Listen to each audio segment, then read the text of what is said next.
oleh indeks dan juga Students for Liberty dan juga Suara Kebebasan. Nah, seperti yang kita tahu nih ya, kewirausahaan itu kan punya peran yang sangat besar dalam menekan angka pengangguran. Dan juga banyak orang yang memilih wirausaha sebagai salah satu solusi ekonomi. Tapi apakah itu tuh cukup untuk menjamin kesejahteraan dan apakah pendapatan dari usaha mandiri itu bisa diandalkan dan juga apakah kebebasan ekonomi itu bisa menjawab tantangan ini? Nah, jadi diskusi kita malam ini akan menjawab semua pertanyaan itu dan juga untuk mendiskusikan lebih lanjut kita udah mengundang dua pemateri yang tentunya sangat ahli dalam ini. Yang pertama itu adalah Mas Nanang Sunandar yang merupakan chairperson dari Institut Demokrasi dan juga Kesejahteraan Sosial atau Indeks. Dan juga ada Kak Atiah Mutmainah yang merupakan contributor intern di Suara Kebebasan. Selamat malam Mas Nandar dan juga Kak Atiah. Oke, mungkin Ya, untuk selamat malam. ya selamat malam Bang. Mungkin langsung aja kita mulai ke pemaparan materi pertama dari Mas Nandang. Mas Nanang, maaf. Kepada Mas Nanang, saya persilakan. Mungkin aku kasih share screen PPT-nya ya, Bang.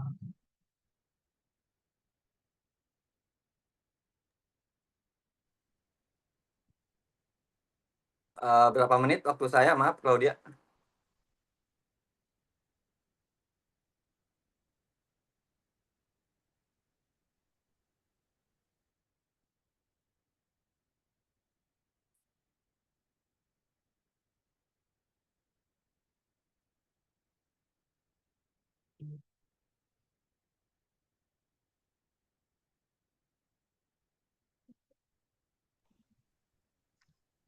Oke, ya udah tampil ya. Makasih Claudia, makasih teman-teman semua yang udah hadir, makasih untuk SK dan SFL yang udah berkolaborasi sama-sama dengan Indeks untuk mengadakan diskusi ini. Saya mulai dari ini ya. Tadi udah disebutkan di latar belakangnya seperti apa oleh Claudia. em, Kenapa kita mengadakan diskusi ini gitu ya. Nah, kalau saya sendiri sih judulnya sih mirip-mirip lah sama yang tadi udah disampaikan. Jadi soal kewirausahaan dan kebebasan ekonomi ya, menjawab tantangan kesejahteraan. Nah, kalau teman-teman mungkin bisa lihat di gambar itu ada seragamnya sih Gojek ya. Ada seragamnya Gojek, terus itu ada mbak-mbak juga bawa itunya GoFood. Ini sama sekali bukan maksudnya mempromosikan Gojek atau GoFood ya. Karena kebetulan gambar yang didapatnya ini, tapi kira-kira ini mencoba mewakili apa sih sebetulnya yang kita sebut kewirausahaan. Nah, mungkin teman-teman yang sempat dengar soal isu rame-rame Gojek minta THR, mungkin sebelumnya pengen jadi pegawai tetap kayak gitu ya. Mungkin udah bisa membayangkan sebenarnya atau mungkin bertanya-tanya, emang kalau Gojek itu kira-kira masuknya kriteria apa ya driver-drivernya? Apakah mereka pegawai, apakah mereka wirausahawan dan sebagainya. Nah, mungkin kalau yang mbak-mbak megang GoFood itu udah kelihatan lah. Kalau nggak dia si wirausahawannya atau pegawai dari tempat wirausaha itu. Nah, kira-kira gambaran awalnya itu kayak gitu. Kenapa saya pilih cover seperti ini? Nah, lalu mungkin di slide selanjutnya, apa sih sebetulnya yang melatar belakangi kenapa isu ini penting? Nah, paling nggak buat saya lah, dan mungkin juga bagi teman-teman yang lain mungkin juga perlu untuk diketahui ya. Pertama, ini sebenarnya bukan pengembangan, ini sebenarnya ringkasan ya. Ini berangkat dari sebuah artikel, yang artikel ini merupakan ringkasan dari semacam studi tentang ketenaga kerjaan. Nah, studi ini udah cukup lama dilakukan mungkin sejak 2020 dan salah satu studi yang bisa dibilang dilakukan secara konsisten di Indeks sendiri. Nah, cuma yang menarik adalah dalam diskusi-diskusi seputar ketenaga kerjaan di Indonesia itu seringkali fokusnya itu pada tenaga kerja yang bekerja pada orang lain atau kita sebut aja gampangnya pekerja gitu ya, daripada tenaga kerja yang membuka lapangan kerja untuk dirinya sendiri dan orang lain, si wirausahawan. kalau teman-teman mengikuti perkembangan isu-isu ketenagakerjaan, mungkin mulai rame banget sejak ada Undang-Undang Cipta Kerja atau mungkin malah sebelumnya juga udah sering. Itu yang dibahas pasti soal si pekerjanya, tentang upah minimumnya, tentang hak cutinya, tentang tunjangan-tunjangan, bahkan yang semakin advance, tentang misalnya, apakah ada kekerasan di lingkungan kerja, apakah ada diskriminasi. Nah, hal-hal itu fokus utamanya biasanya adalah tenaga kerjanya, kondisi pekerjanya maksud saya, dan hak-hak terkait yang melekat pada si, pekerjanya dalam sudut pandang tertentu. Nyaris nggak ada yang bicara tentang si wirausahawannya. Padahal si wirausahawan ini juga bagian dari tenaga kerja. Nah, dan dalam 10 tahun terakhir ada peningkatan, dari 34% jadi hampir 37% ya, jumlah angkatan kerja Indonesia yang melakukan wirausaha. Nah, buat, saya ini menarik kenapa? Karena berbeda dari jadi buruh ya, yang ada jaminan, perlindungan regulasi upah minimum yang berusaha menjamin upahnya gitu ya, yang diterima tiap bulan. Di dunia usaha itu kan nggak ada regulasi yang mengatur pendapatan minimum bagi wirausahawan. Kalau hari ini bokek ya bokek, kalau besok ada duit ya ada duit, kan kayak begitu kalau dunia usaha.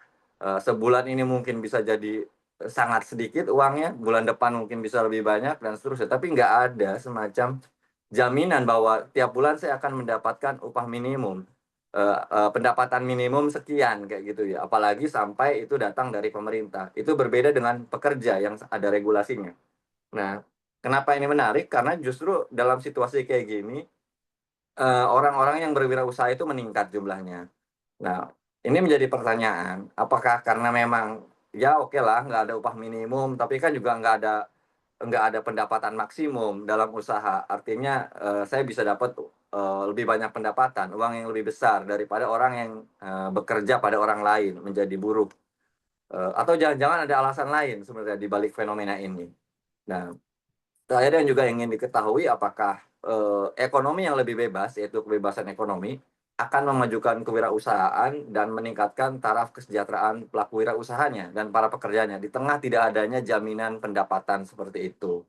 Nah, itu yang melatar belakanginya dan, di slide selanjutnya, ini semacam klarifikasi sebetulnya ya, untuk teman-teman semua, kita yang hadir di diskusi ini, karena ini ada banyak istilah teknis yang akan digunakan dan, ini menyamakan persepsi aja.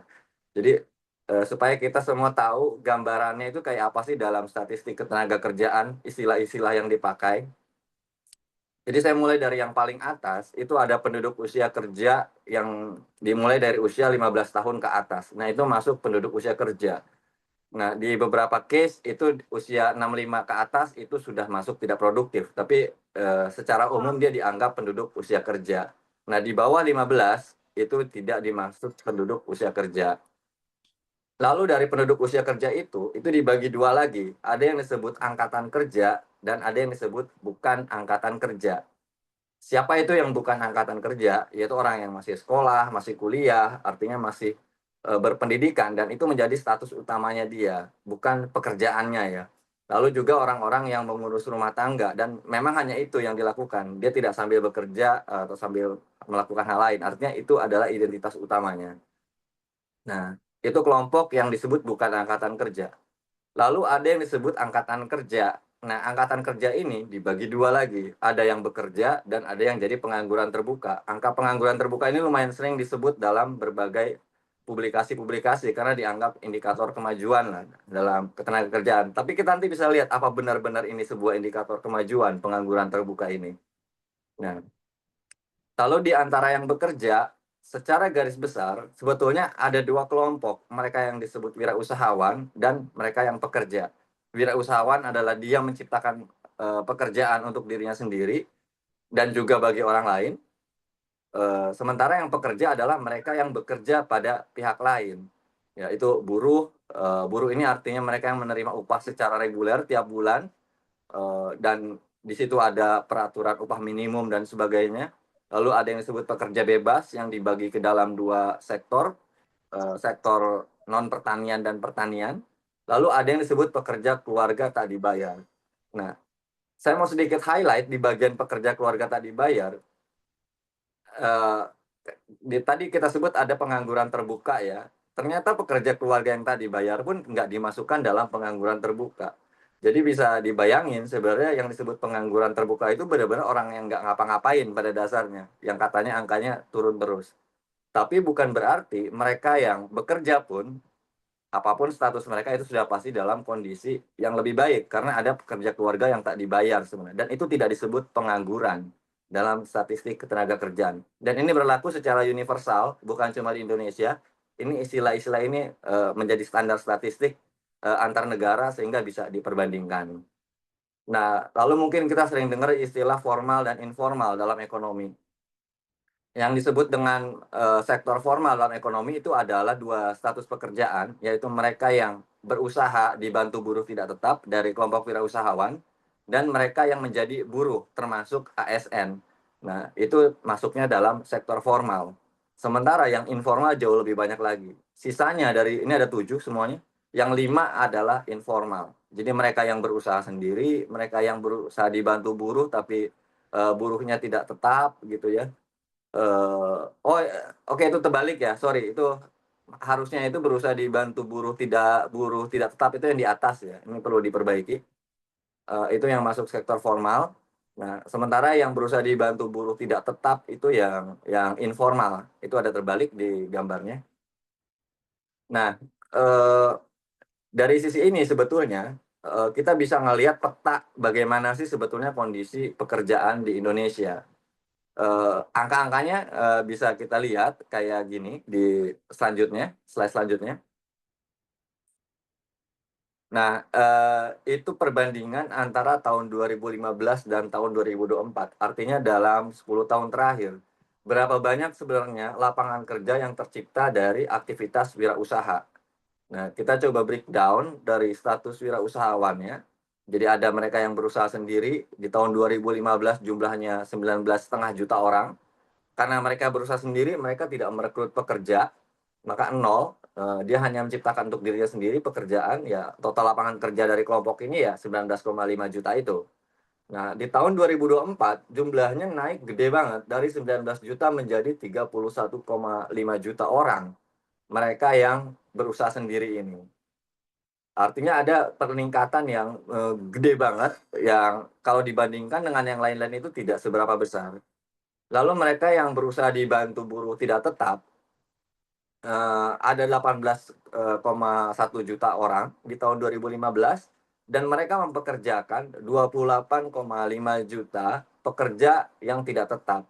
Nah, pekerja tidak tetap ini yang tadi disebut pekerja bebas, yang disebut pekerja keluarga tak dibayar itu adalah masuk ke dalam kelompok yang dipekerjakan oleh berusaha dibantu buruh tidak tetap. Total lapangan kerjanya 46,78 juta. Banyak. Dan wirausahawannya naik pada tahun 2024 menjadi 20 juta, pekerjanya jadi 32 juta, total lapangan kerjanya 52 juta. Nah, ini poin yang menarik, berusaha dibantu buruh tetap, itu hanya 4 juta orang sebenarnya. Jadi orang-orang wirausahawan yang benar-benar mampu menciptakan lapangan kerja, lalu para pekerjanya dibayar dengan upah minimum, itu nggak banyak.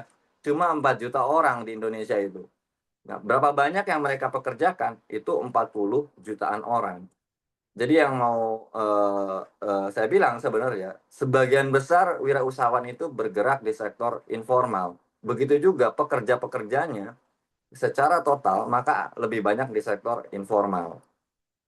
Nah, pada tahun 2024 pun nggak berubah banyak, cuma jadi 4.689 ribuan. Artinya cuma naik sedikit sekali dalam 10 tahun. Orang-orang yang bisa mempekerjakan pegawai tetap dengan gaji rutin sesuai upah minimum. Nah, situasi ini sebenarnya udah menggambarkan apa yang mau jadi topik pembicaraan kita tentang kesejahteraan wirausahawan dan para pekerja yang terlibat dalam aktivitas wirausaha. Kalau kita lihat secara perbandingan sebenarnya, satu pengusaha yang dibantu buruh tetap itu hanya bisa mempekerjakan ya rata-rata hanya 10 pekerja tetap dan itu nyaris nggak berubah. dalam 10 tahun terakhir. Jadi wajar aja kalau kita merasakan sekarang ini lapangan kerja formal itu semakin sulit, karena datanya mengatakan seperti itu. Dan kenapa itu menjadi semakin sulit, apa akibatnya kayak gitu? Akibatnya adalah banyak orang yang terlempar ke sektor informal dan berusaha merintis, bisnisnya sendiri. Itu kita lihat dari ledakan mereka yang berusaha sendiri dari 19,5 juta menjadi 31,5 juta, naik luar biasa. Dan yang berusaha dibantu buruh tidak tetap juga, naiknya juga lumayan, sekitar 10 jutaan.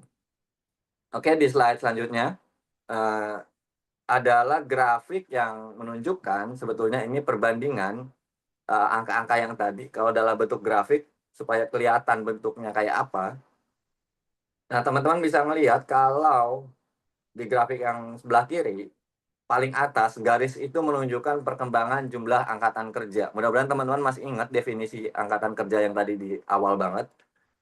Mereka yang tidak sekolah dan tidak, mengurus rumah tangga, itu disebut angkatan kerja sebetulnya. Dan ini termasuk pengangguran juga termasuk angkatan kerja. Nah, kalau kita lihat komposisinya, ternyata, jumlah wirausahawan kalau dibandingkan antara 2015 dan 2024 secara total dari semua jenis wirausaha, itu naiknya sedikit. Dan di sisi lain, buruh yang bekerja pada wirausahawan itu mengalami penurunan sedikit. Nah, lalu ada grafik yang warna gold itu, kuning emas, yaitu mereka yang bekerja di sektor publik, ASN gampangnya ya. Itu mengalami peningkatan sedikit secara persentase. Jadi kalau ada yang kita bilang terjadi peningkatan dalam 10 tahun terakhir dalam ketenagakerjaan kita, di sektor formal itu terjadi di lingkungan ASN sebetulnya. Nah, ini angka pengangguran terbuka mengalami penurunan dari 6,18% jadi 4,91%. Ini sering dibangga-banggakan oleh pemerintah kita, wah kita berhasil menekan angka pengangguran terbuka, tapi ini sama sekali bukan jaminan bahwa mereka yang bekerja itu punya pekerjaan yang lebih baik. Bahkan seringkali saya ini dapat info langsung dari, orang yang bekerja di statistik.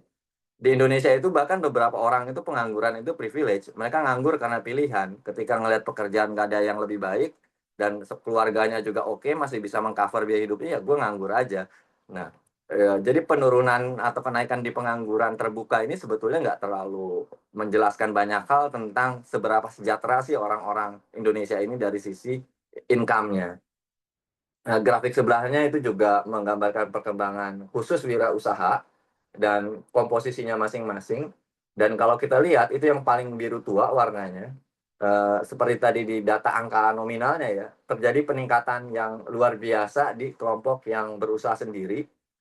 Eee, di sisi lain terjadi penurunan di dua kelompok yang lain. Mereka yang berusaha dibantu buruh tidak tetap yang warna oranye turun, dan yang berusaha dibantu buruh tetap juga turun. Artinya kalau kita bicara dari sisi wirausaha, dua jenis wirausaha yang lain itu mengalami penurunan, sementara yang mengalami lonjakan besar itu adalah mereka yang berusaha sendiri sebetulnya. Bisa dilanjutkan slide lanjutnya? Nah, ini juga kita bicara sedikit aja dari sisi demografinya. Nanti akan ada hubungannya kenapa ini saya tampilkan. Ini adalah berdasarkan pendidikan yang sebelah kiri, dan kita bisa ngelihat ini dibagi menjadi, di bawah SMP, SMP ke bawah maksudnya termasuk SMP, SD, dan yang tidak sekolah. Lalu ada SMA, SMK yang warna oranye, lalu abu-abu ada D1 dan D3, lalu yang D4 dan S1 itu yang warna, kuning ya, yang warna kuning. Nah, secara keseluruhan ternyata wirausahawan kita itu 65%, 65,38% persisnya, itu ternyata berpendidikan SMP ke bawah. Jadi kita bisa bayangkan dari sisi daya saingnya seperti apa. Nah, yang lulusan SMA, SMK itu 28,51%, yang lulusan D1, D3 itu 1,46%, yang lulusan D4 dan S1 ke atas itu, di 4,65%. Kalau kita lihat, dari sisi tingkat pendidikan ini sebenarnya, kalangan yang punya pendidikan terakhirnya paling bagus di level perguruan tinggi itu ada di berusaha dibantu buruh tetap. Jadi tampaknya memang ada hubungannya antara tingkat daya saing dan kemampuan menciptakan usaha yang lebih lebih formal dan lebih baik dari sisi pendapatan. Nah, walaupun ternyata juga ya ini termasuk kecil karena tetap yang paling tinggi di semua kelompok adalah mereka yang berpendidikan SMP ke bawah, termasuk di sektor formal. Sementara kalau kita lihat dari lapangan usahanya di mana mereka berbisnis, eh, secara keseluruhan itu kelihatan bahwa ya ini yang berusaha sendiri ya 58,09%, eh, lalu yang oh, ini di sektor dibagi ke dalam sektor pertanian, industri, dan jasa. Ini dibagi 3. Sebetulnya ada banyak banget sektor ya. Pertanian itu termasuk kehutanan, perikanan, nelayan, perkebunan itu termasuk pertanian, industri itu termasuk manufaktur, konstruksi, eh, pertambangan, nah itu termasuk di situ. Dan jasa itu ya termasuk penjualan barang-barang, hotel, restoran, industri transportasi dan sebagainya. Nah, di tiap-tiap ini kelihatan nih kelompok mana yang dominan kayak gitu. Nah, kalau kita lihat mereka yang berusaha sendiri ini paling banyak di sektor jasa 58,09%. Nah, sementara di sektor pertanian paling banyak itu mereka yang berusaha dibantu buruh tidak tetap. Sementara di industri yang paling tinggi adalah mereka yang berusaha dibantu buruh tetap. Jadi kalau kita bicara lapangan pekerjaan mana yang lebih menjanjikan secara pendapatan baik bagi wirausahawan maupun bagi pekerjanya itu sebetulnya adalah di industri. Nah, dengan komposisi yang kayak gini, ini akan menjelaskan kenapa tingkat kesejahteraan wirausahawan di Indonesia ini menjadi minim. Nah, itu kita lihat di slide selanjutnya.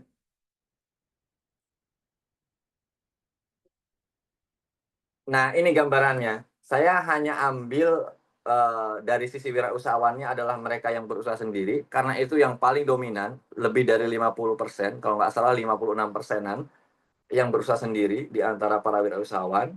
Lalu dari sisi pekerjaannya, saya ambil yang pekerja bebas, yang bukan buruh tetap.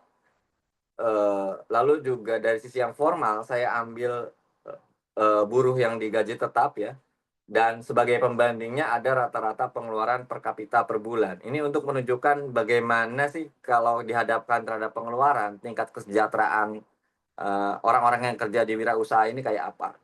Nah, pada tahun 2015, mereka yang berwirausaha sendiri itu hanya pendapatannya itu rata-rata sebulan itu 1,3 juta. Di tahun 2024 naik jadi 2.071.000 rupiah. Kelihatannya lumayan. Nah, para pekerja bebas dari di bawah 1.977.000 pada tahun 2015 naik menjadi 1,65 juta pada tahun 2024. Sementara buruh yang bekerja di sektor formal itu naik dari 2.069.000 ke 3.267.000. Dan kalau dilihat dari grafiknya aja udah kelihatan mana yang mengalami kenaikan paling signifikan. Dan kalau kita lihat di sebelahnya dengan grafik pengeluarannya, itu kelihatan banget kalau pekerja bebas ini nyaris seluruh uangnya habis buat membayar pengeluaran pada tahun 2024 ya, yang 1.500.000 per bulan, sementara rata-rata pendapatannya hanya 1.600.000. Mereka yang berusaha sendiri pendapatannya 2 juta, pengeluarannya 1.500.000 juga, 75%-nya habis buat membiayai kebutuhan makanan dan non makanan dalam kehidupan sehari-harinya ya. Nah, kita lihat buruh rata-rata pendapatannya di Indonesia ini 3,2 juta lebih. Pengeluaran per kapita rata-rata hanya 1.500.000. Jadi sebenarnya buruh ini masih punya lebih dari 50% kelonggaran fiskal yang bisa digunakan untuk keperluan-keperluan selain membiayai kebutuhan sehari-hari dibandingkan dengan mereka yang berusaha sendiri dan para pekerja bebas. Nah, kalau kita berefleksi secara kritis sebetulnya ini akan kelihatan kenapa ini bisa terjadi. Kita tahu ada upah minimum yang dipakai untuk melindungi upah buruh dan itu mengalami kenaikan terus-menerus ya. Dan di beberapa tempat kenaikan ini juga terasa signifikan kalau kita bedah sampai tingkat provinsi. Di sisi lain, mereka yang berwirausaha kan memang memang nggak ada pendapatan apapun ya, nggak ada pendapatan apapun, maka ini fluktuatif dan secara rata hasilnya jadi kayak begini tingkat pendapatannya. Begitu juga para pekerja bebas yang bekerja pada wirausahawan yang nggak mampu membayar buruh tetap. Tingkat kesejahteraannya juga seperti ini. Nah, yang menjadi pertanyaan yang menarik kemudian, jika perlindungan upah minimum itu bisa mengangkat upah buruh begitu besar sampai jauh lebih besar dari pengeluaran rata-rata per bulannya, apakah mungkin kita menggunakan logika yang sama terhadap kewirausahaan, orang-orang yang berwirausaha? Kalau buruh bisa sebulan dapat 3 juta dan dijamin undang-undang, bisa nggak seorang tukang bakso bilang, "Minimal pendapatan saya sebulan 3 juta juga dong," dan pemerintah harus menjamin itu. Make sense nggak sih cara-cara kayak gitu sebenarnya? Nah, dan yang pengen dikatakan di sini justru adalah sebaliknya. Justru yang kita lihat, eee, yang kita perlukan sebenarnya adalah sebuah kebebasan ekonomi ya, bukan sebuah ekonomi yang diatur dengan begitu banyak regulasi, karena regulasi-regulasi itu juga punya dampak yang besar pada satu kelompok. Di sisi lain, dia juga punya multiplier efek ke kelompok-kelompok yang lain. Nah, kalau kita bicara lebih belak-belakan sebenarnya, yang diuntungkan dengan upah minimum itu hanya mereka yang bekerja di sektor formal, yang jumlahnya itu sekitar 50 juta orang di tahun 2024, termasuk 5 juta diantaranya ASN. Di luar yang 50 juta orang itu sebetulnya nggak terdampak apa-apa dengan upah minimum. Lalu kebijakan seperti apa sebetulnya yang bisa lebih fair bagi semua orang yang bekerja, semua orang yang berusaha mencari duit? Nah, tawarannya di sini adalah kebebasan ekonomi.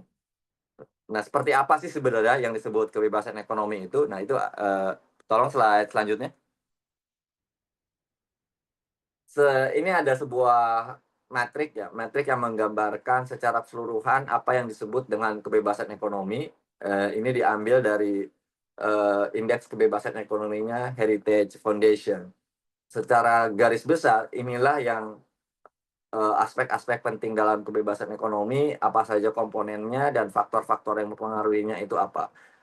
Secara sederhana kita bisa bilang kebebasan ekonomi adalah kebebasan setiap orang untuk melakukan aktivitas ekonomi, apakah itu bekerja ataupun membuat lapangan usaha, bekerja pada orang lain, tanpa campur tangan pemerintah yang berlebihan atau, tanpa campur tangan pemerintah yang nggak perlu-perlu amat, itulah kebebasan ekonomi gitu ya.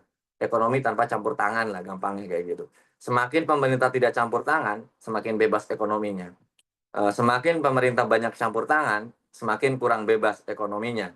Penjelasan sederhananya seperti itu. Ada 4 aspek di sini, ada rule of law, supremasi hukum, lalu ada ukuran pemerintah, government size, lalu ada efisiensi, regulatory efisiensi, regulasi yang efisien, dan open market, pasar yang terbuka. Nah, tiap-tiap aspek ini punya mekanisme pengukurannya masing-masing ya. Bagaimana rule of law yang sesuai dengan kebebasan ekonomi, bagaimana government size yang sesuai kebebasan ekonomi, bagaimana sih regulasi yang sesuai kebebasan ekonomi, bagaimana sih pasar yang sesuai kebebasan ekonomi. Nah, yang paling utama, yang lain itu bisa saling berhubungan adalah untuk rule of law adalah perlindungan property rights ya, perlindungan hak-hak kepemilikan. Kita bisa bayangkan kalau kita tidak dilindungi hak-hak kepemilikan kita, bagaimana orang bisa berusaha, bagaimana orang bisa berdagang. Kita nggak bisa berdagang sesuatu yang nggak kita punya kan. Nggak mungkin kita memperdagangkan barang yang bukan milik kita atau sudah secara sah diberikan kepada kita kewenangannya. Nah, itulah yang dimaksud dengan property rights. Ada beberapa subfaktornya di situ, termasuk resiko terhadap pemerasan ya, kalau teman-teman, sering dengar kasus pungli, parkir liar, nah itu sebetulnya gangguan terhadap property rights dan itu nggak seharusnya ada. Apalagi kalau ada pemerasan dari oknum-oknum, aparat ya, yang terlibat di dalam, itu juga mengganggu property right. Kemudian ada efektivitas peradilan dan ada government integrity. Efektivitas peradilan ini adalah soal bagaimana menyelesaikan sengketa-sengketa, kalau ada sengketa tanah, sengketa lahan, sengketa apapun terkait property right, bagaimana prosesnya, fair atau enggak, efektif atau enggak, cepat atau enggak. Nah, beberapa kasus terakhir kita dengar soal konflik property right juga di beberapa tempat, mungkin teman-teman juga udah banyak yang tahu, mulai dari eh, kita bisa diskusi kalau perlu misalnya soal konflik lahan di Bekasi misalnya, bagaimana orang yang sudah membeli rumah dengan sertifikat hak milik, ternyata itu dianggap, masih bisa menjadi korban penggusuran gitu ya, padahal dia sudah punya sertifikat hak milik. Dan itu sebetulnya bukan cuma terjadi di Bekasi, terjadi juga di tempat-tempat lain, cuma nggak terlalu ke-expose aja. Nah, soal government integrity ini soal korupsi. Jadi makin tinggi korupsi, dia makin mengganggu kebebasan ekonomi. Karena di situ ada suap, membuat biaya ekonomi menjadi mahal, dan akhirnya produk barang jasa menjadi mahal. Nah, ini hal-hal yang seharusnya kita lihat ketika kita bicara tentang kewirausahaan ya. Harus diperbaiki kondisi-kondisi property right-nya, peradilannya, sama tingkat korupsinya harus ditekan. Lalu ukuran pemerintah itu terkait dengan pajak, apakah pajak ini tinggi, membebani atau enggak buat aktivitas-aktivitas ekonomi. Kita kemarin sempat ramai soal kenaikan PPN jadi 12%, kayak gitu kan. Nah, itu sebetulnya wilayah government size kalau dalam kebebasan ekonomi. Beban pajak yang ditanggung oleh warga negara, oleh pelaku usaha, oleh konsumen, lain-lain. Nah, itu disebut dengan beban pajak ya. Lalu government spending adalah pengeluaran pemerintah, artinya seberapa sih pengeluaran pemerintah ini besar, kalau dia besar seberapa akuntabel, seberapa dia efektif untuk mencapai tujuannya, seberapa tepat sasaran, nah itu isu-isu government spending. Kita bisa singgung misalnya perdebatan soal program makan bergizi gratis misalnya, itu adalah perdebatan tentang government spending. Kalau pemerintahnya efisien, pengeluaran-pengeluarannya akuntabel, tujuannya jelas, target sasarannya jelas, identifikasi masalahnya jelas, nah kita bisa katakan pemerintah punya government spending yang bagus. Tapi kalau pengeluarannya nggak jelas dan lain-lain, itu malah merusak ekonomi karena akan menimbulkan biaya yang tinggi untuk birokrasi dan program-program, dan biaya tinggi itu dipenuhi ya lewat pajak atau lewat utang yang akhirnya juga akan membebani pajak generasi yang akan datang, dan itu nggak bagus. Lalu juga ada fiscal health, kesehatan fiskal. Ini agak teknis sebetulnya, tapi logikanya mirip kayak tadi. Ini pendapatan, ini pengeluaran, bagaimana kondisi fiskalnya, gapnya kayak apa, hutangnya ada berapa, dan itu diperbandingkan. Gampangnya, semakin fiskalnya sehat, semakin tidak ada utang, itu semakin baik sebetulnya buat kebebasan ekonomi. Lalu ada regulasi yang efisien dalam hal bisnis, dalam hal ketenaga kerjaan, dalam hal moneter. Ini semua berhubungan dengan kayak misalnya bisnis freedom itu soal kemudahan membuat izin usaha. Ada beberapa kemajuan di sini. Mungkin teman-teman pernah dengar soal OSS. Bagaimana kita sekarang gampang banget kalau mau bikin perusahaan, dan itu benar, nggak susah sebenarnya. Tapi nggak cukup dengan itu, sebenarnya ada banyak faktor lain ya, yang sangat mempengaruhi. Tapi itu sebuah kemajuan sebenarnya, ketika ada kemudahan untuk membuat usaha, perizinan yang cepat.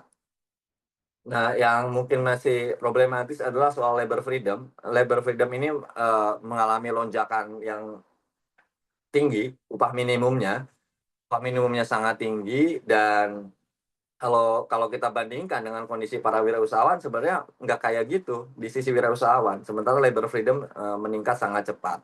Nah, apakah ini kita berarti akan menolak kebijakan upah minimum secara begitu aja gitu ya? Sebetulnya isu utamanya bukan upah minimum, walaupun di sini adalah soal upah minimum ya, tapi soal produktivitas dari tenaga kerjanya. Artinya sejauh upah itu mencerminkan produktivitas, itu sebetulnya nggak masalah. Nah, dia menjadi masalah ketika upah itu ternyata tidak berbanding lurus dengan produktivitas. Dan kalau kita baca report-report yang lain, eh, dari berbagai laporan ya internasional, Indonesia itu termasuk yang produktivitas tenaga kerjanya rendah. Artinya antara upah yang dibayar dengan output yang dihasilkan itu jomplang. Dan itu yang menjelaskan sebetulnya kenapa kita kekurangan investasi padat karya di Indonesia, sementara Vietnam berpesta pora dengan investasi padat karya ya. Salah satunya juga faktor soal labor freedom ini. Nah, sementara monetary freedom ini implikasinya besar karena ini terkait inflasi. Kalau teman-teman sempat menghitung tadi di grafiknya, itu sebetulnya lonjakan pengeluaran per kapita untuk kebutuhan makanan dan minuman dalam 10 tahun itu sekitar 72% dalam 10 tahun. Buletinlah 70%. Artinya uang, eee, 1 juta sekarang, itu rasanya itu kayak 300.000 sebetulnya kalau dibandingkan dengan kondisi 10 tahun yang lalu ya. Jadi, kayak kayak gitu, tingkat pengeluaran itu meningkatnya sampai sebesar itu. Di sisi lain ternyata pendapatan, khususnya mereka yang berwirausaha, lonjakannya tipis sekali, enggak sebesar lonjakan pengeluaran. Nah, itu kenapa bisa terjadi seperti itu? Karena inflasi sebenarnya. Kalau inflasi ini bisa dikendalikan, kalau inflasi ini bisa di-manage dengan, kebijakan yang baik, maka sebetulnya harga-harga nggak akan melonjak setinggi itu dalam 10 tahun terakhir. Dan yang menikmatinya itu semua orang. Jadi, saya bahkan pernah ngelihat ini di salah satu postingan yang mengatakan kira-kira, "Jangan pusatkan kebijakan pada kenaikan gaji, karena hanya orang-orang yang punya gaji yang akan menikmatinya. Kalau mau memperbaiki kesejahteraan, ya turunkan harga itu sebetulnya artinya kendalikan inflasi sebetulnya. Karena kalau harga-harga rendah, orang yang nggak punya gaji pun juga bisa meningkatkan kesejahteraannya. Nah, lalu aspek yang terakhir adalah open market ya. Open market ini, ada kebebasan berdagang, ada kebebasan berinvestasi, ada kebebasan finansial, ya ini pada dasarnya isu-isunya ini kalau di tingkat internasional kan soal ekspor impor ya, apakah ada pembatasan dalam ekspor impor, eee, apakah ada kartel-kartel tertentu yang menguasai ekspor dan impor, atau sebenarnya semua pengusaha sebetulnya bebas melakukan ekspor dan impor. Nah, itu terkait dengan trade freedom. Semakin banyak barrier-nya, sebetulnya semakin tidak free perdagangan antar negara. Kalau di tingkat lokal, mungkin teman-teman, pernah dengar isu-isu terkait akamsi, ada kelompok yang dari desa ini nggak boleh dagang di desa sebelahnya, nah itu kan mirip sebetulnya, itu pembatasan perdagangan atau misalnya isu-isu kayak di beberapa tempat, Alfamart, Alfamidi nggak boleh dibangun. Nah, itu juga isu terkait trade freedom dan dalam beberapa hal juga investment freedom. Kira-kira itu untuk, apa itu kebebasan ekonomi, kemudian slide terakhir saya kira atau mungkin 2 slide lagi, ini sebenarnya summary dari apa yang saya bilang tadi. Kenapa kita memerlukan kebebasan ekonomi agar kewirausahaan meningkat. Dan kalau kewirausahaan meningkat, maka sebetulnya akan semakin banyak lapangan kerja yang tercipta secara kuantitas dan secara kualitas, upah yang diberikan juga akan lebih tinggi. Artinya bukan hanya si pengusahanya mendapatkan surplus yang lebih besar, tapi juga upah yang diberikan kepada pekerjanya ketika usahanya baik, juga akan menjadi lebih baik juga. Nah, yang diperlukan di sini sebetulnya adalah bagaimana para pengusaha mandiri yang masih kesulitan, itu bisa naik kelas lah kalau bahasa yang sering dipakai, naik kelas menjadi pengusaha sektor formal yang dilindungi oleh undang-undang, yang bisa membuka market lebih luas, bisa, mengakses modal, bisa mengakses network, dan lain-lain. Sebetulnya itu yang perlu didorong. Nah, tapi memang di luar kebebasan ekonomi akhirnya harus diakui, ada satu aspek yang saya kira dalam kasus Indonesia sangat penting, yaitu daya saing si wirausahawan sendiri. Artinya dengan kondisi wirausahawan kita yang sebagian besar itu berpendidikan SMP ke bawah, maka tantangannya untuk bisa meningkatkan daya saing aktivitas kewirausahaan Indonesia juga, selain memerlukan kebebasan ekonomi juga memerlukan upaya-upaya upgrading kepada para wirausahawan sendiri, mulai dari berbagai pelatihan skill terkait pemasaran, mungkin terkait, internet, digitalisasi, bagaimana bahkan mungkin yang paling sederhana, jangan-jangan banyak orang nggak tahu gimana sih cara membuat badan usaha yang resmi, walaupun itu sebetulnya sudah sangat dipermudah. Nah, pelatihan-pelatihan yang kayak gitu, itu akan sangat membantu meningkatkan daya saing wirausahawan dan meningkatkan skala ekonominya. Jadi saya kira mudah-mudahan nggak terlalu panjang ya, sebagai pengantar, kira-kira kayak gitu, kita bisa diskusi lebih detail lagi. Terima kasih, saya kembalikan ke Claudia.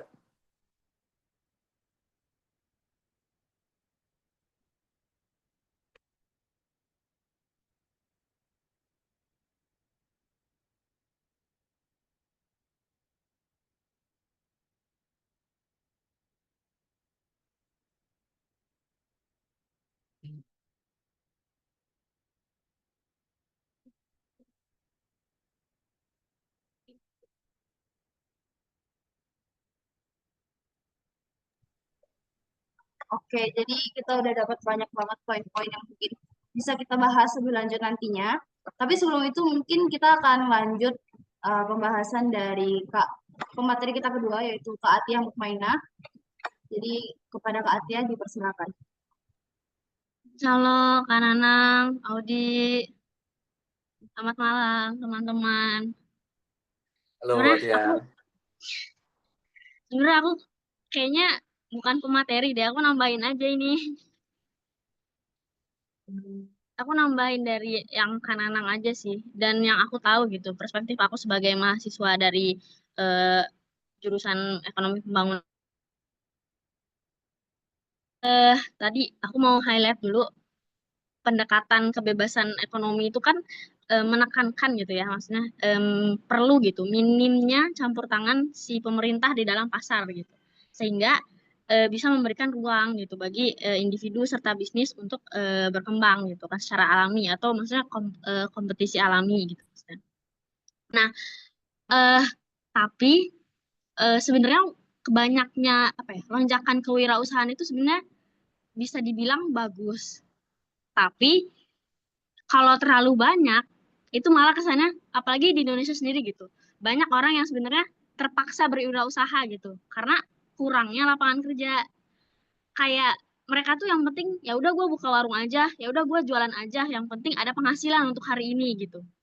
Kenapa? Karena mereka nggak bisa bersaing di pasar tenaga kerja, dan juga kita juga kurang lapangan lapangan kerja. Udah gitu syaratnya ribet dan aneh-aneh baik dari perusahaannya sendiri atau dari pemerintahnya sendiri terhadap si perusahaan gitu kan. Nah, jadi menurut aku sebenarnya bisa kok kebebasan ekonomi itu diarahkan untuk menciptakan solusi ini gitu. Solusi gimana sih bagusnya gitu untuk eh, kewirausahaannya yang tetap jalan, tapi orang juga bisa enak nih di dalam pasar tenaga kerja gitu. Menurut aku sih lebih ke pertumbuhan yang inklusif ya. Jadi ada empat poin yang mau aku bilang di sini. Yang pertama itu ada deregulasi pasar tenaga kerja. Tapi empat poin ini setelah di dalam penjelasannya kalau mungkin ada salah kata ataupun ada apa-apa boleh dikoreksi ya, aku mohon maaf juga. Yang pertama ada deregulasi pasar tenaga kerja, yang kedua juga ada mendorong investasi dan akses modal, kemudian yang ketiga itu reformasi pendidikan, yang keempat itu adalah reformasi regulasi usaha supaya bisa mendorong persaingan yang sehat gitu. Yang pertama itu deregulasi pasar tenaga kerja. Eh, gimana maksudnya? Dalam pendekatan kebebasan ekonomi kan menekankan eh, pasar tenaga kerja yang terlalu diatur oleh pemerintah juga dapat menciptakan hambatan gitu bagi penciptaan lapangan kerja. Makanya deregulasi pasar tenaga kerja ini tuh sebenarnya bertujuan untuk memberikan fleksibilitas bagi pengusaha dalam merekrut dan juga mengelola tenaga kerja ini gitu. Sekaligus juga tuh memberikan kesempatan bagi lebih banyak individu lain gitu untuk bisa mendapatkan pekerjaan formal gitu, nggak cuma berwirausaha karena ya pengen dapat uang aja gitu untuk menghidupi kehidupan sehari-hari dari itu aja gitu. Tapi deregulasi ini juga nggak berarti menghapus perlindungan bagi pekerja ya gitu. Maksudnya lebih ke menciptakan keseimbangan antara fleksibilitas bisnis dan juga hak pekerja dalam pasar tenaga kerja gitu. Nah, kenapa deregulasi pasar tenaga kerja itu diperlukan? Yang pertama, karena jika regulasi ketenaga kerjaan yang terlalu ketat, perusahaan juga enggan gitu merekrut pekerja baru. Karena apa? Biaya perekrutan tinggi. Karena kewajiban pajak tenaga kerjanya berat. Apalagi ya tahu sendiri pajak kan kemarin sempat isu naik itu kan ya. Terus kemudian pesangon dan jaminan sosial yang mahal membuat si perusahaan itu lebih memilih sistem kerja kontrak atau apa ya bahasa Inggrisnya tuh outsourcing gitu. Kemudian eh apa ya proses PHK yang sulit gitu. Kemudian juga kurang fleksibilitas dalam jam kerja dan juga skema kontrak gitu. Itu membuat si perusahaan itu sulit untuk menyesuaikan tenaga kerja dengan kebutuhan bisnis yang memang sebenarnya terus berubah. Nah, eh di sisi lain, ketika tenaga kerjanya sulit masuk ke sektor formal, mereka tuh cenderung beralih menjadi wirausaha karena keterpaksaan itu tadi gitu. Nah, di Indonesia tuh ya karena regulasi yang rumit ini gitu. Kemudian eh, supaya meningkatkan kesempatan kerja, tapi juga tetap menjaga perlindungan pekerja, deregulasinya itu harus dilakukan secara terarah dan bertahap gitu. Yang pertama tuh penyederhanaan regulasi perekrutan gitu, karena regulasi yang berbelit-belit itu seringkali gitu membuat perusahaan itu enggan merekrut tenaga kerja baru karena ya itu rekrutan yang regulasi perekrutan yang rumit gitu. Nah, terus fleksibilitas kontrak dan juga jam kerja. Yang ketiga itu ya tadi reformasi aturan PHK dan juga pesangon. Kemudian insentif bagi enggak deh poin ya 3 poin itu aja. Sorry ya. Apa namanya catatan aku agak berantakan sih. Nah, apa dampak positif dari deregulasi pasar tenaga kerja ini? Nah, jika si deregulasi ini tuh bisa dilakukan dengan terarah dan bertanggung jawab, maka bisa gitu tercipta lingkungan kerja yang lebih fleksibel dan juga produktif. Dari aspek tenaga kerja, setelah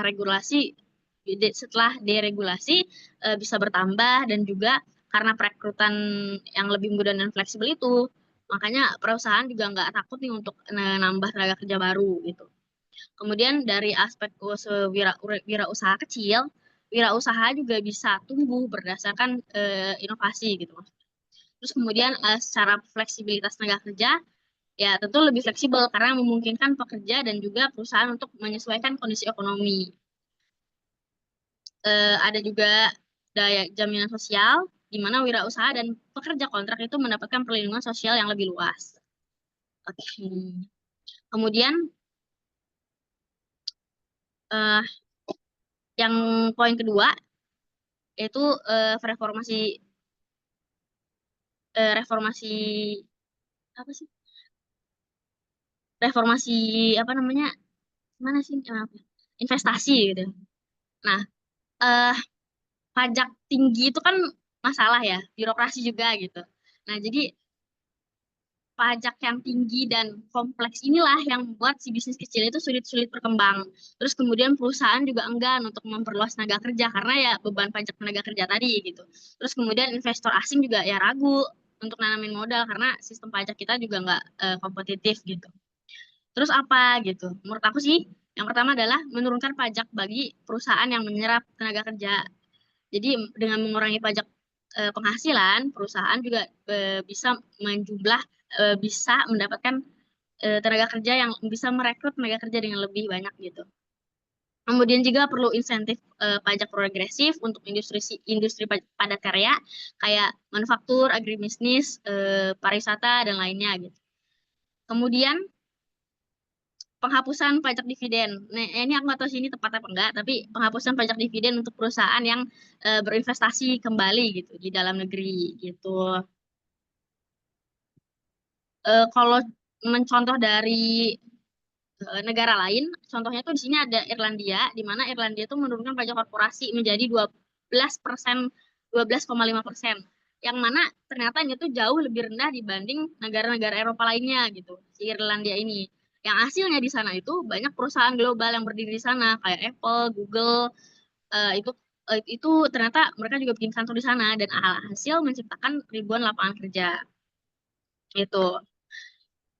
Kemudian ada perlu juga reformasi pajak UMKM di mana supaya si UMKM juga lebih kompetitif.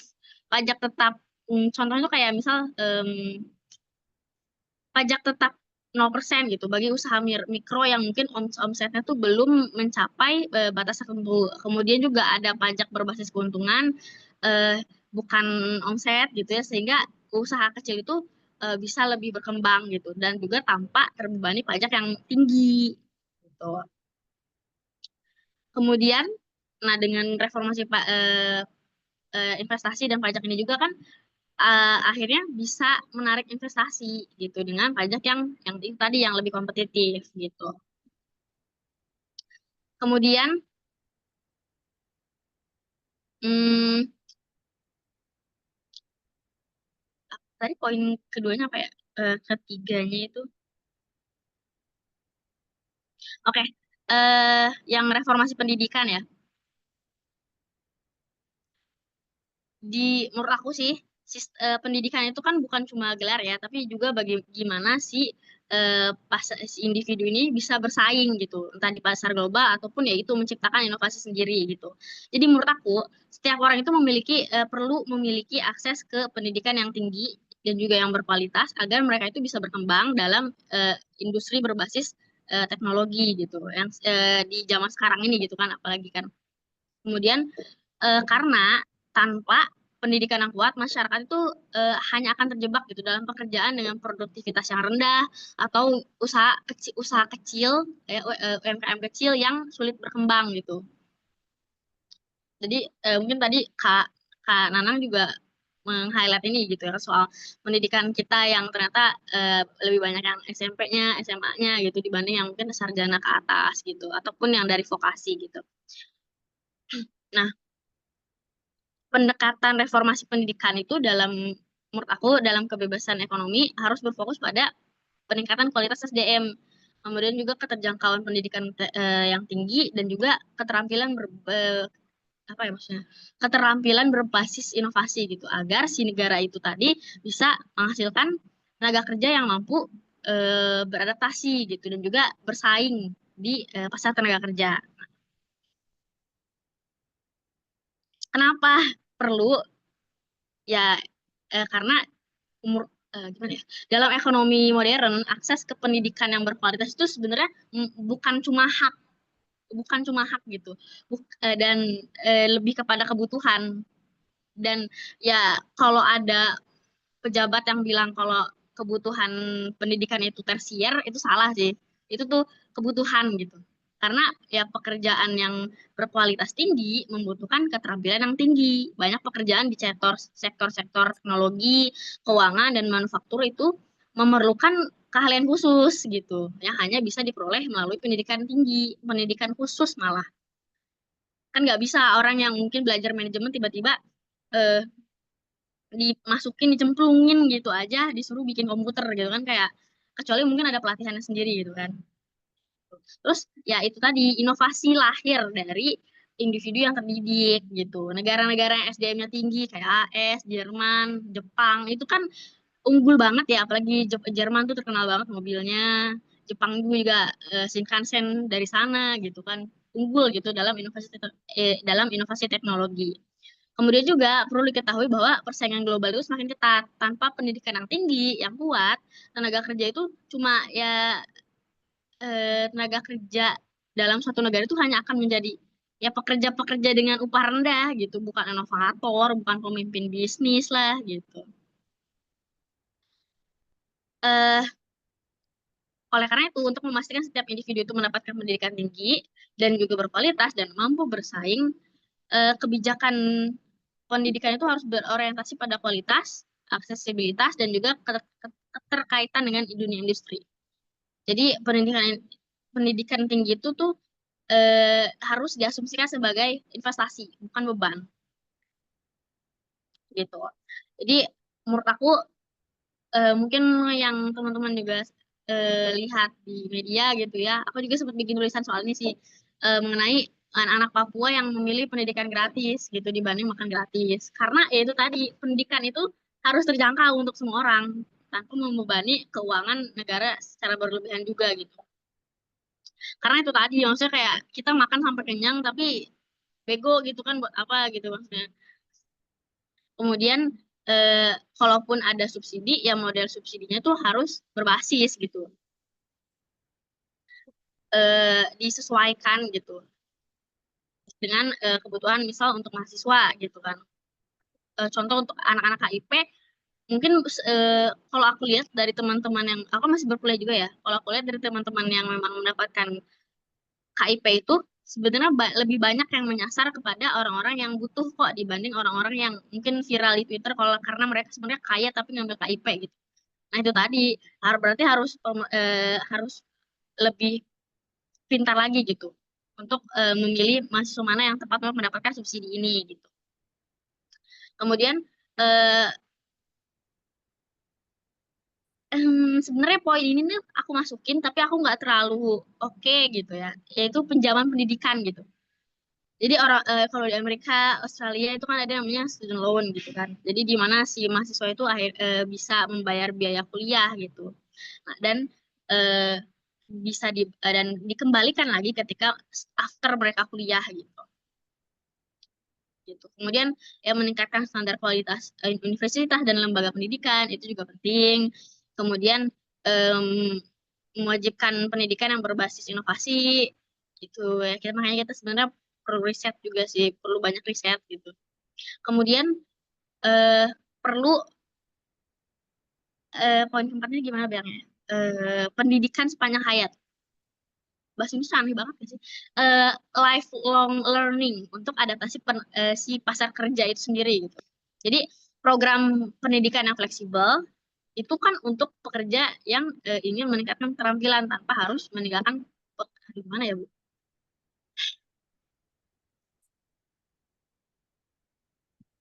Bingung menjelaskannya aku. Eh, jadi menurut aku program pendidikan itu harus fleksibel sesuai dengan apa yang pasar tenaga kerja butuhkan gitu. Kemudian ya contohnya mungkin kayak sertifikasi gitu kan, berbasis kompetensi. Jadi memungkinkan pekerja itu mendapatkan keahlian baru gitu. Itu contoh poin itu sih. Aku poin-poin yang tadi kayaknya aku kurang ini deh, kurang highlight lagi deh. Cuma menurut aku dampak positif dari reformasi pendidikan untuk si pasar tenaga kerja dan juga nyambung ke kebebasan ekonomi ya itu tadi gitu, maksudnya dari aspek akses pendidikan tinggi jadi lebih terjangkau dan berbasis gitu kan kepada orang, jadi semua orang bisa kuliah. Kemudian kualitas tenaga kerja kita juga jadi lebih naik lagi gitu kan, kemampuan mereka. Kemudian kemampuan inovasi, jadi di bidang teknologi juga kan bisa lebih maju lagi. Kemudian juga di produktivitas ekonomi lebih banyak tenaga kerja akan lebih banyak tenaga kerja di sektor inovasi dan industri, dan juga eh, menjamin penghasilan mereka gitu kan karena ya produktif gitu. Gitu sih sepertinya. Aku highlight poinnya tuh yang deregulasi pasar tenaga kerja, investasi dan juga reformasi pendidikan. Karena menurut aku kayaknya itu yang berkelanjutan gitu. Yang menurut aku kayaknya akan sustain kalau bisa diwujudkan gitu. Menurut aku kayak bisa tercapai lah concern kita di mana kewirausahaannya kok banyak tapi tenaga pasar lapangan kerja kita dikit gitu. Gitu sih. Maaf ya, eh, kalau ada kurang-kurang dan aku juga mohon dikoreksi, misal ada kekurangan dalam penjelasan aku gitu. Aku agak grogi juga hari ini karena pembahasannya sebenarnya berat gitu. Terima kasih Kak Audi, teman-teman. Karena Nang mungkin ada koreksi. Oke, jadi barusan kita udah dengar banyak banget ya kayak hal menarik tentang kewirausahaan dan juga kebebasan ekonomi dan juga ada cara untuk menjawab kesejahteraannya gitu. Tapi ya mungkin gak semua hal bisa langsung dipahami atau mungkin ada perspektif-perspektif lain atau juga pengalaman yang mau di-share. Jadi kali ini kita akan masuk ke sesi diskusi dan juga tanya jawab. Jadi kalau ada hal yang mengganjal atau nggak setuju atau mau bertanya lebih lanjut, ya inilah waktunya. Mungkin boleh raise hand atau open cam dan juga atau ketik di kolom komen. Kali ini udah ada beberapa yang komen dari Rizky nih. Terkadang regulasi sudah jelas, tapi pihak usaha 40% yang mematuhi regulasi tersebut. Mereka lebih mementingkan regulasi dari perusahaannya sendiri. Dan juga belum lagi core, kadang tidak tepat sasaran yang semestinya diperuntukkan untuk mikro, malah jadi makro yang prioritas. Sebenarnya ini masalah di Indonesia ya, Bang atau Kak. Mungkin ada yang mau nanggepin? Atau ada yang mau nanya lagi nggak?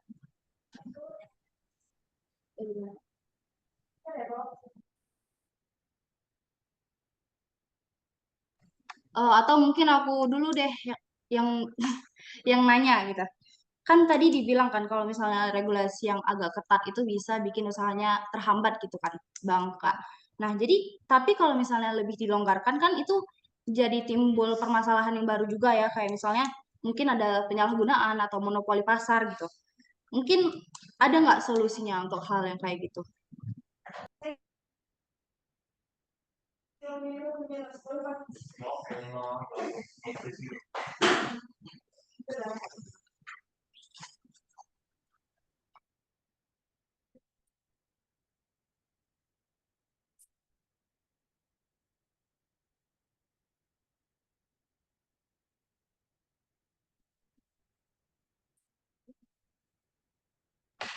Gimana Kak Atia atau Mas Nanang? Atia mau jawab dulu, silakan.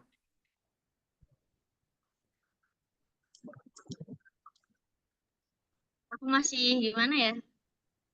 Harus memikirkan kata-katanya.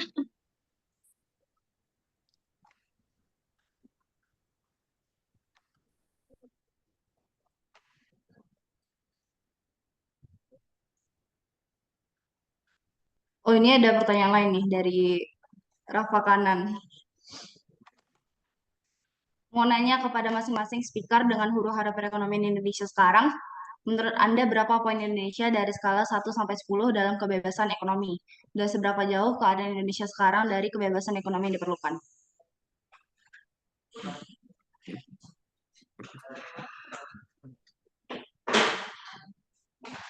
Oke deh, aku jawab dulu deh ya. Yang di terakhir dulu deh, nanti sembari nyambung ke yang pertama dari Claudia ya. Kalau yang Aku pertama. Ya. Oke, eh yang kenapa yang dimulai dari yang kedua? Karena Indeks juga punya riset khusus tentang kondisi kebebasan ekonomi Indonesia ya, yang memang mencoba memotret dari berbagai wilayah di tingkat provinsi sih, memang belum sampai tingkat kabupaten kota. Nah, sebetulnya ada banyak riset tentang kebebasan ekonomi, paling nggak udah ada 2 lembaga internasional yang melakukannya.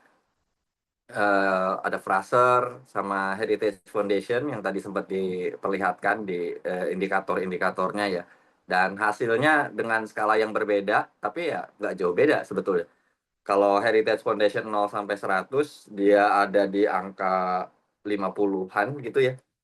Dan masuk kategori setengah bebas kayak gitu ya. 56 atau 57 aku lupa yang terakhirnya gitu ya. Eh, Moderately free istilahnya, bebas secara moderat, artinya ya tengah-tengah lah, nggak bebas-bebas banget tapi juga nggak bisa dibilang tertutup ekonomi Indonesia. Nah itu Heritage Foundation. Sementara dari Fraser juga dalam skala persis kayak pertanyaan tadi, nilai maksimumnya 10 juga ada di tengah-tengah tuh pokoknya tuh, kayaknya nggak nyampe 7, mungkin 6 koma gitu ya, tapi ya so-so lah kira-kira kayak gitu. Nah, sementara kalau kami, hasil penilaian kami di studi kami sendiri, yang mencoba melihat dari masing-masing provinsi yang ada di Indonesia, lalu kita ambil rata-ratanya secara nasional, nilainya itu 55, berapa ya? 55, berapa, tapi kalau dari sisi kategori itu lebih buruk daripada temuan internasional. Jadi kalau temuan internasional itu bebas moderat, justru kalau temuan kami secara rata-rata berdasarkan nilai rata-rata provinsi, justru Indonesia itu ada di sebagian besar tidak bebas ekonominya. Iya, 5,5 atau berapa ya? Saya bisa sih sambil ngecek. Ini juga nanti bisa di-share sih, link hasil studinya di chat ya. Nanti kalau sempat nanti saya sambil nyari-nyari. Nah, oke. Itu tuh untuk yang pertama. Jadi antara 0 sampai 10 ya nilainya 5 lah. 5 koma dikit. Ya, pada dasarnya sebagian besar tidak bebas aspek-aspek di ekonomi kita. Nah, begitu. Kenapa bisa seperti itu? Nah, mungkin saya coba kaitkan dengan pertanyaan pertama nih dari Claudia. Tadi nanya soal kalau terlalu bebas, apa enggak nanti ada monopoli, ada apa gitu ya? Gitu gak sih? Bener ya? Pertanyaannya gitu nggak? Aku takutnya, ya betul ya? Hmm. iya iya. Iya, Nah, kalau aku malah kebalikannya ngelihat. Jadi aku lihatnya itu, justru ketika ekonomi makin bebas, makin banyak orang bisa berpartisipasi dalam pasar, sehingga tidak terjadi monopoli. Ya, monopoli pada tingkat waktu tertentu dalam rentang periode pasti terjadi ya. Ketika perusahaan makin besar gitu kan, dia akan semakin menguasai banyak sektor ya, yang mulainya tadi cuma bisnisnya ini, dia mulai pindah ke berbagai bisnis lain dan masuk ke dalam domain grup usahanya. Nah, itu biasa terjadi. Dalam ekonomi yang bebas pun itu pasti terjadi. Nah, cuma kalau tidak ada ekonomi yang bebas, ini akan langgeng dominasi ini nih, si monopoli. Tapi ketika ada ekonomi yang bebas, kompetitor-kompetitor baru itu akan selalu bermunculan. Sekarang mungkin kalau kita coba lihat dengan kondisi Indonesia sekarang ya, yang wirausahanya tinggi banget, itu sebetulnya juga salah satu cerminan aspek kebebasan ekonomi yang positif pada satu sisi ya.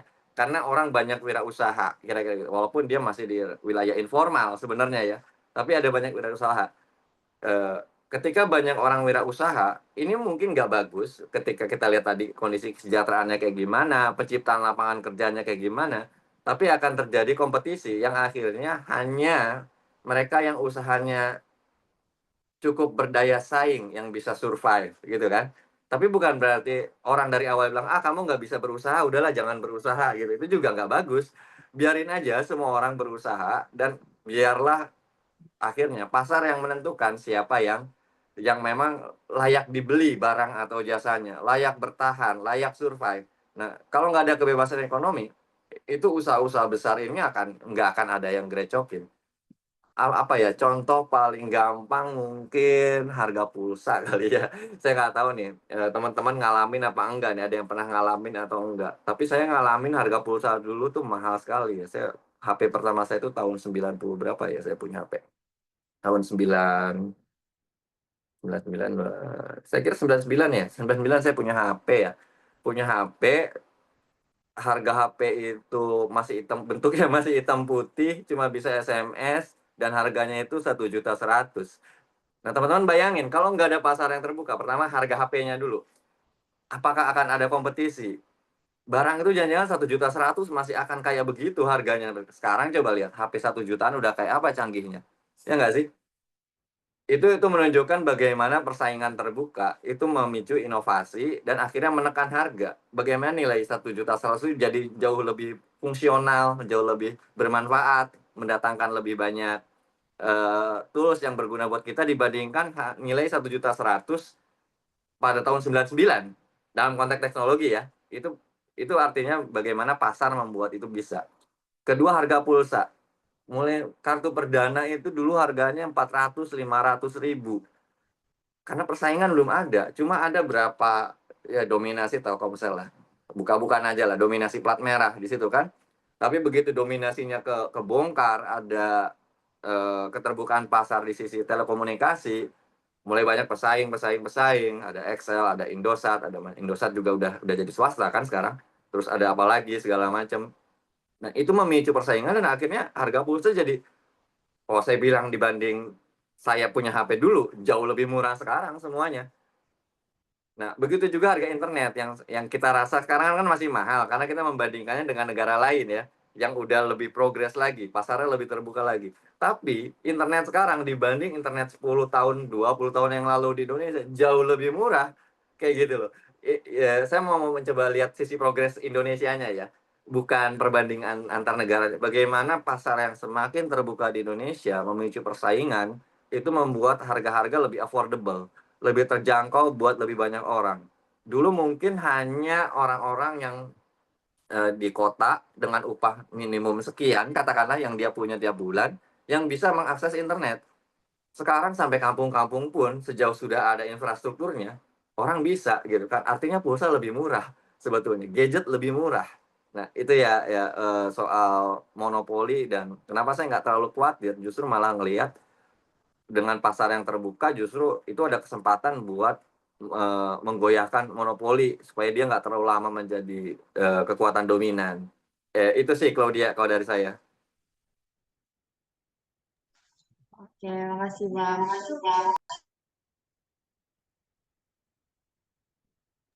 Kalau kalau dari aku kayaknya nggak jauh beda deh. Aku pas dengar penjelasan Kak Nanang, ya ampun Kak Nanang jangan diambil semua jawabannya. Iya sih bener sih. Eh apa ya kalau bahasa kerennya eh gimana maksudnya? kekhawatiran terhadap monopoli ini tuh sebenarnya solusi terbaiknya itu bukan menambah aturan yang membatasi kebebasan bisnis, tetapi menciptakan lingkungan yang dimana persaingan terjadi secara terbuka. Gitu nggak sih, Kak? Gitu. Jadi kayak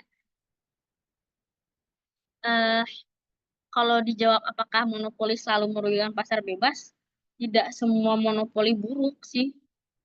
Karena eh, jika sebuah bisnis gitu ya, jika sebuah bisnis itu mendominasi pasar karena adanya inovasi, itu berarti hasil dari efisiensi pasar gitu. Jadi kalau ada harga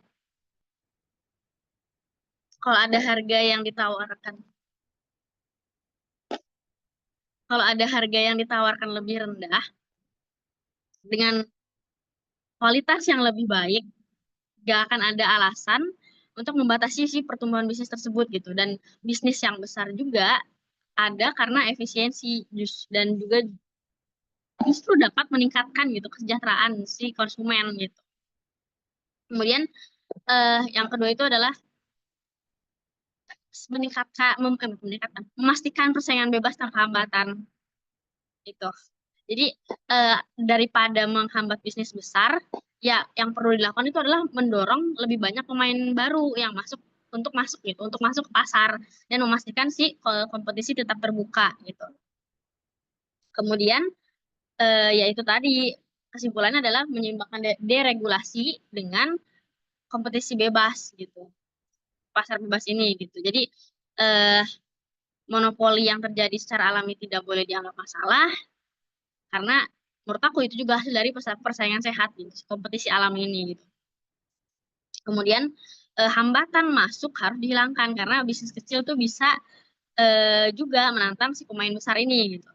Kemudian akses modal juga menurut aku sih ya salah satunya yang penting itu harus lebih luas gitu. Jadi kayak yang memungkinkan siapapun untuk menciptakan inovasi gitu ya, inovasi yang tanpa batas gitu. Kemudian juga eh, gak boleh ada proteksi sih untuk bisnis yang besar atau bisnis yang sudah lama gitu. Jadi si pasar ini sendiri juga akan tetap dinamis, tetap berkembang gitu. Menurut aku gitu sih jawaban aku. Dan nambahin kan Anang juga. Oke, jadi banyak kan orang yang khawatir tentang pasar bebas itu terakhirnya bakal ngehasilin monopoli gitu kan. Padahal monopoli itu nggak selamanya selalu buruk gitu ya. Malah itu salah satu bukti dari inovasi dari pasar bebas gitu. Oke, makasih ya Kak Tia. Mungkin abis ini masih ada yang mau nanya atau masih pendapat mungkin?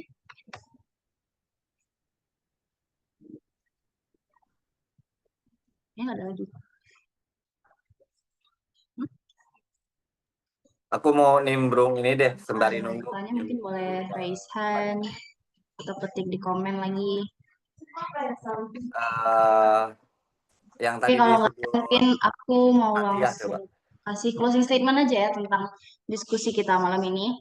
Kayak dari pemaparan materi tadi kita udah ngebahas banyak banget tentang mulai dari statistik ketenaga kerjaan, demografinya, terus ada wage-nya, gajinya juga, sampai kita masuk ke pembahasan tentang kebebasan ekonomi ya. Kayak tadi ada rule of law, government size, regulatory efficiency, dan juga open market yang di dalamnya itu ada membahas tentang PPN, korupsi, pungli, dan juga apa tadi ya, mengendalikan inflasi ya.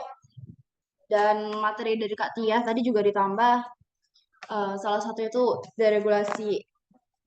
deregulasi pasar ketenaga kerjaan, terus juga ada mendorong investasi, dan juga reformasi pendidikan dan juga reformasi regulasi usaha. Jadi bukan tentang reformasi kewirausahaannya, tapi malah dengan deregulasi tadi itu bisa mendukung kesejahteraan kewirausahaan gitu kan. Oke, mungkin segitu aja dulu untuk event kita malam ini.